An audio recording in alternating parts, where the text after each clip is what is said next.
So, today the topic is anarchist anti-war action and the growing nationalism in Russia, and this talk is based on the interview I gave for the Mapa journal already in August. So it's already some months past, but this was pretty general, so it's still not really outdated. And Mapa is anti-authoritarian alternative Portuguese paper. If you read Portuguese, I can recommend it.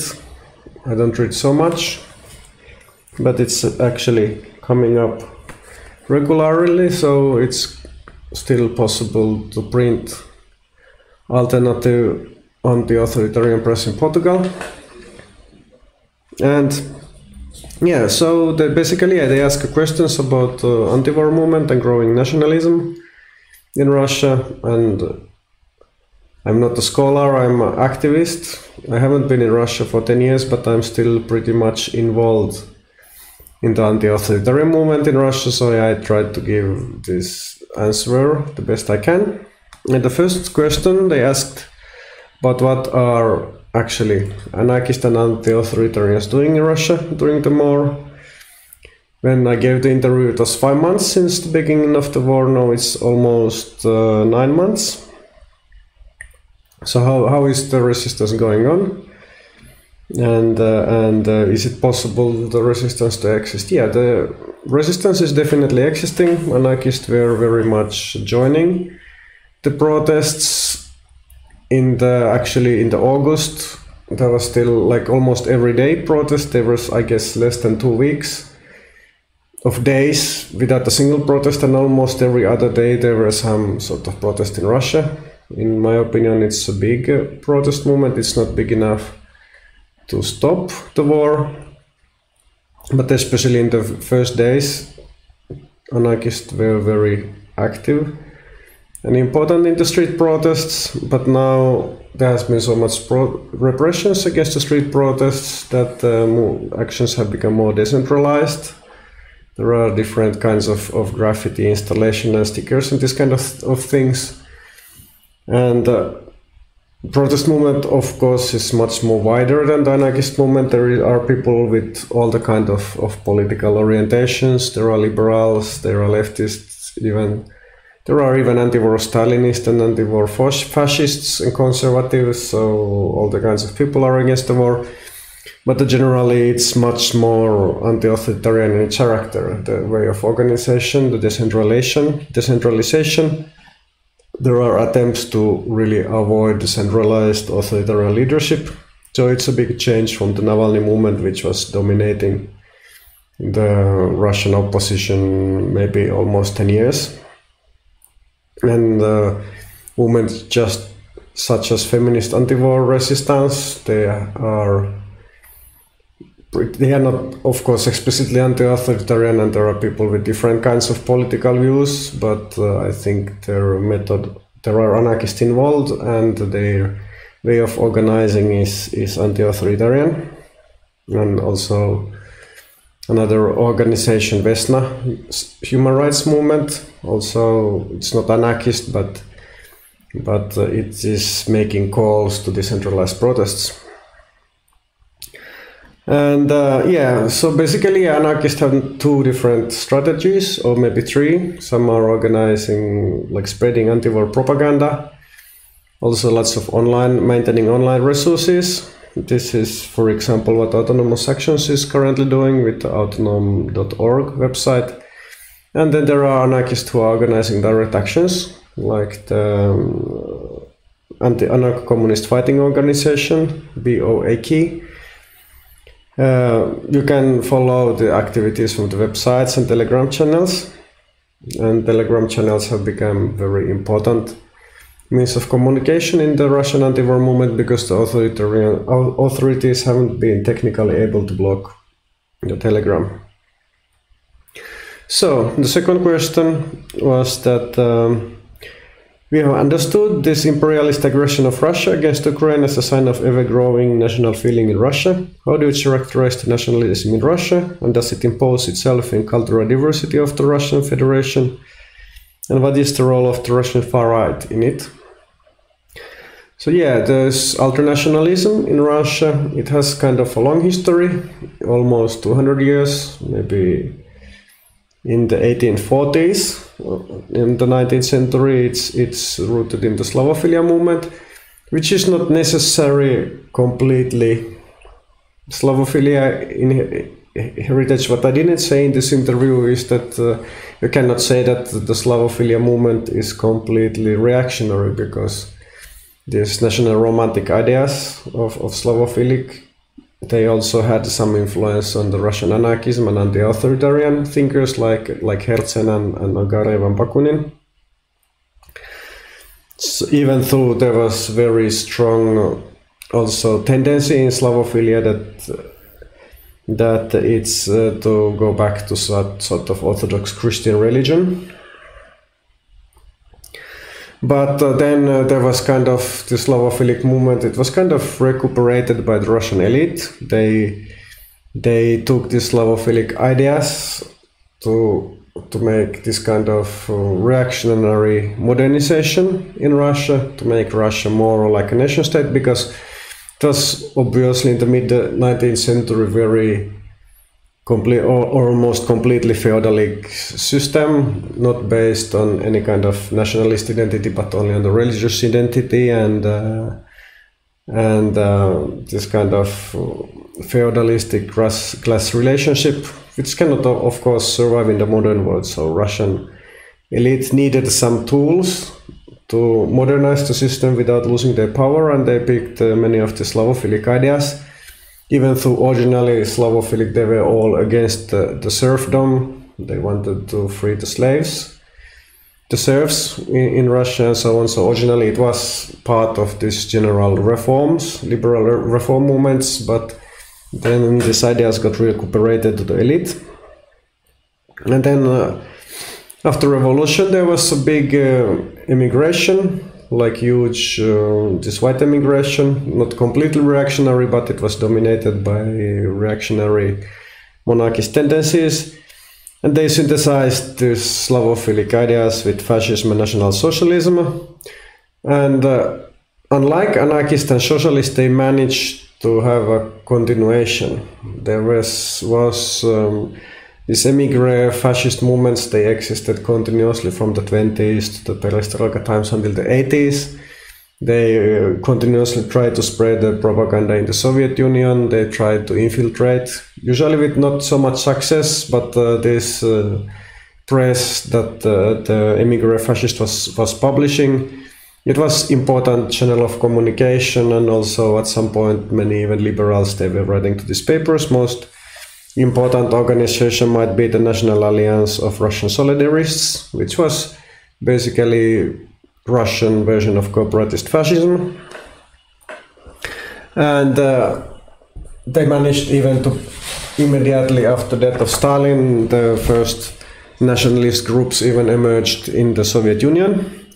And so they had a certain basis which immediately grew very fast during the perestroika time. And already during the perestroika times, they managed to create big ecosystem of nationalist publications and organizations as networks. But one should understand that there was not really, like collapse of the Soviet Union, it was not really a revolution. The opposition never came to power. What remained in the power in this new Russia is the old nomenclatura, especially the FSB cadres, but also all these oligarchs. They are mostly cadres of the Communist Party or Komsomol. So it was just kind of switch of the property relations, but with the same faces. Dissidents never, some of the dissidents, they for example managed to become Duma deputies for a while there was still for a short period democratic elections. But all these dissidents and nationalists, they never came into power. And this was of course a big disappointment. appointment, even though the elite also was interested of the Slavophilic concepts and reactionary concepts, like Putin, as we know, is a fan of Slavophilic ideas and Ilin's philosophy and so on. But these real nationalists, they never came to power, and already in the 90s they start to be very antagonistic. And this nationalistic movement, they were against the whole Russian system. They considered the Russian system as a multinational twisted state, which is controlled by the red Chekists or maybe Jewish and so on. So they basically wanted to dismantle the Russian multinationalist state, and instead of this, to create the Russian nation state. And they had mass movements like the Russian National Unity. They had a huge press. I don't remember anymore if this Barkashev's party, if they managed to print like 500,000 or 1 million papers, but it was a true mass movement. But these mass movements already were crushed in the 90s, and nationalists started to organize terrorist attacks. The worst year of this fascist terror was 2008. There were more than 100 fascist murders. And this is also a time when the Antifa in Russia organized as a countermeasure, grassroots countermeasure against this nationalistic terror. But soon, like this kind of 90s chaos started to come to end, and authorities started to repress these nationalist terrorists. And many of the most active and capable terrorists, they were killed or put to prison, to very long prison sentences. These people mostly are still in prison. And but also the war of 2014, it was a big shock to the nationalist movement. They were completely splitted, because before this there was kind of common front of secular nationalists and Orthodox Christian nationalists and pagan nationalists and Orthodox fundamentalist Christian. They all kind of were networked to each other, all the different parties. They had discussions and so on. All of them were going to this Russian march, also with Alexei Navalny, kind of liberal and nationalistic leader. There was kind of a common front, basically trying to make stronger Russian identity, and first of all against migrants and Muslims and Islamists and Chechens and so on. But this 2040s, it was a moment of split, because those nationalists who were mostly like ethnic nationalists, who wanted to see Russian ethno-state, they were supporting the Ukraine in the war, and of course completely then marginalized by the authorities. And other fractions who basically were ready to make peace with the multinational Russian Federation, and who were basically just wanted who considered that first important step is to recreate the Russian Imperium. They were supporting Russia. There were like few of these ethno-fascists also choosing the Russian side, but mostly not. And this split was a huge blow to the nationalist opposition, and they still haven't recovered. These Russian marches in Moscow, they used to gather something like 10 or 15,000 people, like a huge amount. Now there is just a few hundred of people before the COVID, and during the COVID mostly completely repressed. So all of this very, like I would say that probably the nationalist was the most important extra-parliamentarian opposition movement, also huge influence in the football, hooligan subculture and so on, but it's nothing, it's just a shadow of itself. And in the meanwhile, also the Russian elite, they move more and more to the nationalistic direction. They used to be very concerned of this extreme right. They were stressing that there is like difference between Russian kind of state identity and ethno identity, that you can be of different nationalities, you can speak different languages, but we are part of the same great empire. But all this Ukrainian war, it goes around this identity stuff. it's the whole idea that Ukrainians, they are just some sort of Russians who went psycho, who think that they are a different ethnos, but they are not. So this whole Ukrainian war, it's very much revolving the ideology of the war. It's revolving around these ethno-nationalistic ideas, and it is also shifting the whole Russia towards monolinguist ethno-state concept. It's about going towards the direction what this ethno-nationalist always wanted Russia to go. And the ethnic minorities, they are reacting very strongly against this, not only because many minority groups like Buryats and Tuvins and so on, they are drafted much to the war even before the mobilization and a huge amount of casualties, but also because this is not really like multinational war. This is a war for Russian ethno-nationalistic ideology, and this kind of, in most of the Russian regions, there was not very significant separatist or ethno-identity movements. There are some exceptions like Ersa nationalists and so on, but never really like not and of course Chechens, but not so much like demand of splitting from Russia or something like this. But now they are like this kind of anti-colonialist and separatist voices. They are getting much more stronger. So another question by Mapa: confront with the imposition of war, how is the opposition to war in Russia coming to be? Is the burden of Russian victims and the loss of the supposed brotherhood with Ukrainians already felt in the Russian society?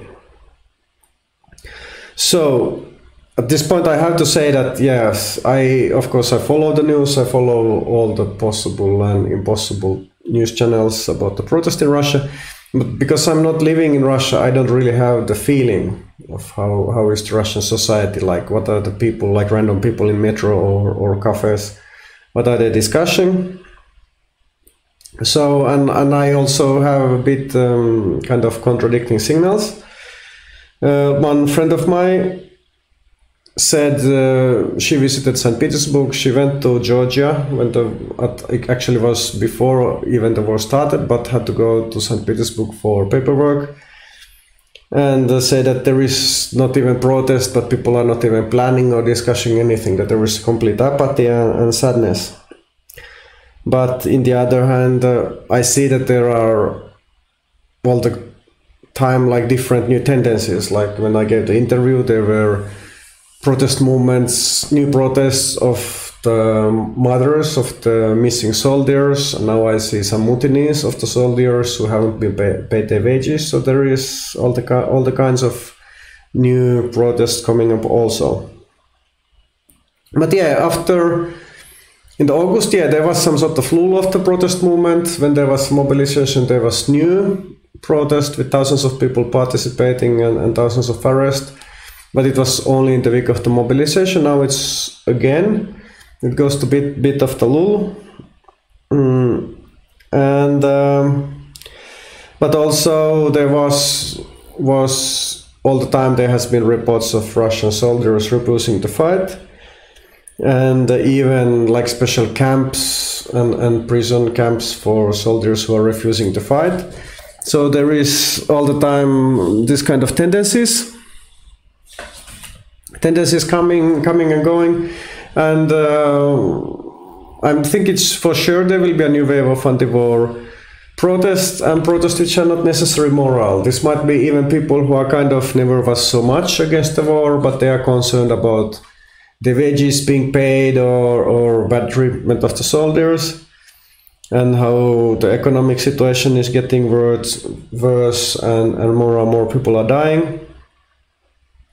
So there is a bit of this kind of moralistic discussion in the Twitter, for example, that, oh, they were not protesting against the war, they just don't want the economy to collapse, so they don't want to go to war themselves. But this is how basically all the important anti-war movements have happened. There are different motivations, sometimes just very egoistic and selfish motivations, but it's still like it doesn't really matter why people are refusing to pay for the war or go for the war, as long as people are refusing, the war machine will collapse. And there is still like steady wave of anti-war arson attacks against military and logistic targets. There is basically, in August when I gave the interview, it was happening on the weekly basis. Then the first 2 weeks of the mobilization, there were maybe 20 new attacks, and some of these people have been caught, but mostly not, and they are continuing. So obviously the resistance is going on, and at some point it will get stronger. So the next question was about the left. We have seen different reaction with the leftist spectrum and even with the anarchists towards this invasion by Russia, with some condemning it and others applauding. Can you explain this divisiveness with the spectrum on the global scale and even within Russian and Ukrainian societies? Well, I mean, at least fortunately I'm not aware of any anarchist supporting the Russian attack. But there are some other, again, anarchists who kind of want to maintain a position of that they are against both, that they are against both Russian and Ukraine, even in the situation when this is like very abstract position and there is no any concrete solution unless you propose that anarchists organize some sort of Mahnovist brigade between the two armies, which is of course would be a complete fantasy suicide mission. But yeah, Ukrainian anarchists, they are not involved in this kind of some sort of stupid suicidal projects to fight against both sides, but they are helping Ukraine to fight against the Russian advance. And those Russian anarchists who still want to maintain some sort of struggle, who are not only concerned about stuff like researching anarchist history or something, they are supporting Ukrainian anarchists in their resistance. But there is not always, it's not that all anarchists or non-anarchists are making some sort of explicit statements of support, because there is now quite heavy penalties also for anti-war statement. You can simply just go to jail. So depending on their personal situation, people are maintaining higher or lower profile. But yeah, so in the general left, of course, is more topic. And one would maybe need to write books like what's wrong with the left, why they cannot really figure out what is going on.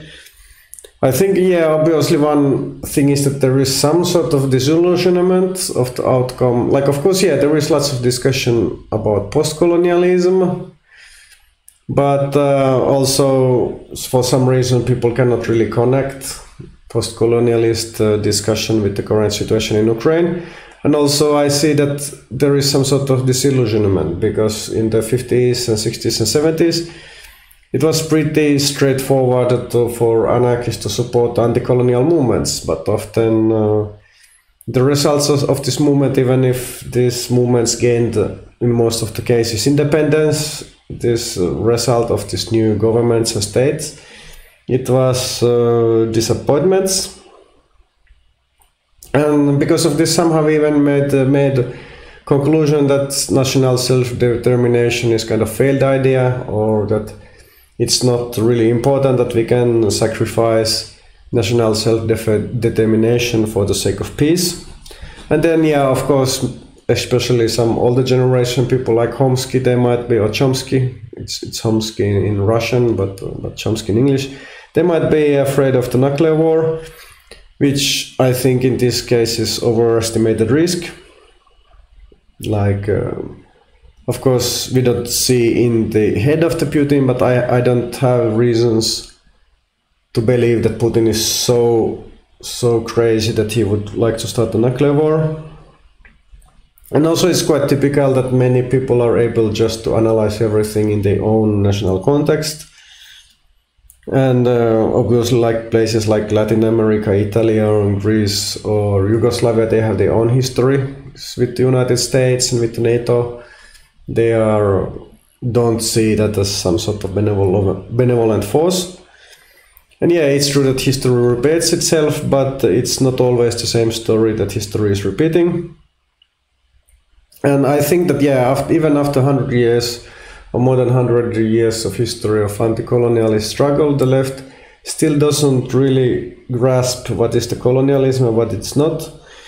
And also, actually, in the case of the anarchist movement, like this is important or interesting point of research.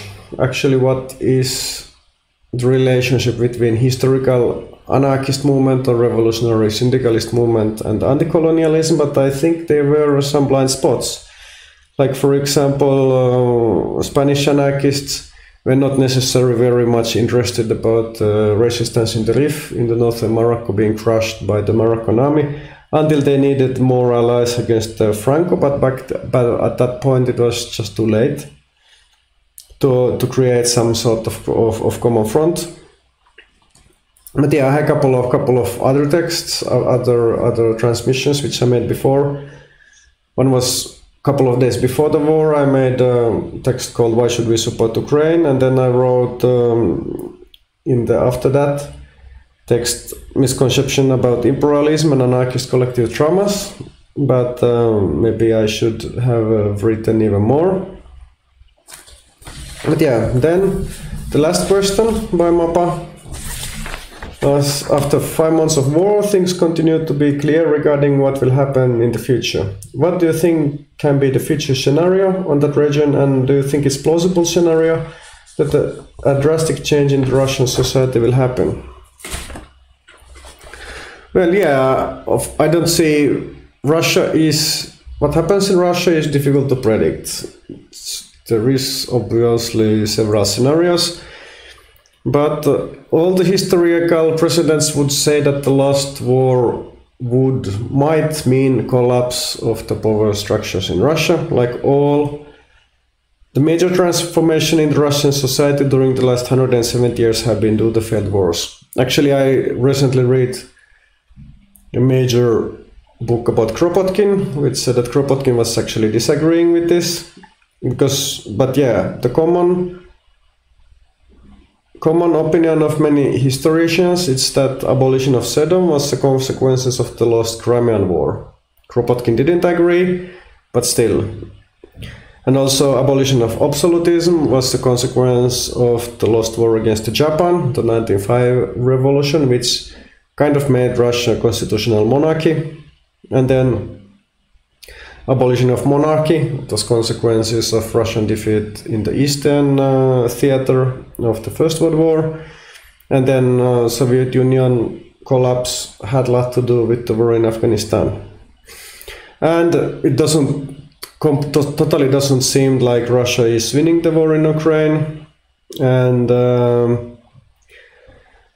actually, the only people which I think in the February were kind of positive, like people I know were positive about the war. There were some anarchists in Moscow who think that this is really the chance to kick out the Putin, like he made a mistake of his lifetime, and unless Putin is being put out from his position now, he's probably the president until he dies. But also there is another possibility. It's possible that Putin manages to spin that he was beaten by an overwhelming and cunning coalition by the NATO, and which would just create resentment against the West and more isolation, and instead of anger towards the own leaders. So it's possible that everything may happen. And actually, what I was thinking after this interview is that basically pretty much everything except giving all these territories back to Ukraine, including Crimea, might be possible to spin in Russia as a victory. And even though Ukraine has gained some big victories, it's still a very long way to go to take back like Donetsk and Lugansk and Crimea and so on. So even if Putin manages to keep even smallest piece of land, for example, even if he has to give up Donetsk and Lugansk, but he manages to keep the Crimea, he may spin the whole war as a victory. If he manages to get Crimea kind of accepted as the part of Russia. So it's still kind of possible that Putin manages to present the result of the war as a victory. So, and his grip of the power will become even bigger. So we have both of these scenarios, but what is interesting thing in Russia that often you cannot even know what is happening the next day. So it's pretty hard to predict what happens after half year, so 1 year. The course of history in Russia is usually way much faster than in Western Europe, for example. But okay, this was everything from this time. I hope I was just not going too fast and you got some points. It's been quite some time since I made last time recording in English. And I don't know what will be the next topic. I would be quite interested to discuss the climate change and Russian politics and the Putin's position, and how is anti-Putin movement connected with the climate movement. But yeah, hopefully can talk about this in a couple of weeks and not have a 3 months or 4 months break like it happened now. But anyway, thanks for following. Thanks for following the stream, for checking the podcast for my channel, and hope to see you soon in the next time.